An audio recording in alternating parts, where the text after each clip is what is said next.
Certains avaient prévu une chute en 2019, mais les dernières statistiques du premier trimestre confirment que les prix de l'immobilier continuent de flamber. Pour devenir propriétaire, les Français doivent donc toujours payer plus cher. Agnès Giraucarlier et Samuel Guibou. Eh ben on va pouvoir y aller, si vous voulez bien, et donc on va monter tout en haut.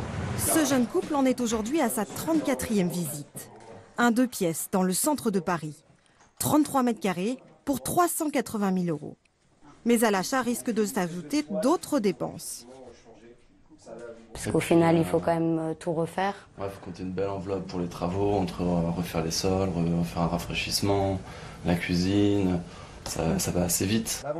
11 000 € du mètre carré dans le centre de Paris, c'est devenu la norme. Aujourd'hui, on a une pénurie de biens.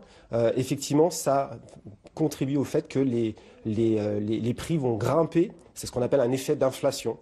Et donc, du coup, ça va effectivement aujourd'hui donner un marché avec des prix très hauts. Dans la capitale, plus 6,4 % du mètre carré en un an selon l'INSEE, 3,9 % en Île-de-France. Même phénomène en région, plus 2,6 % en moyenne.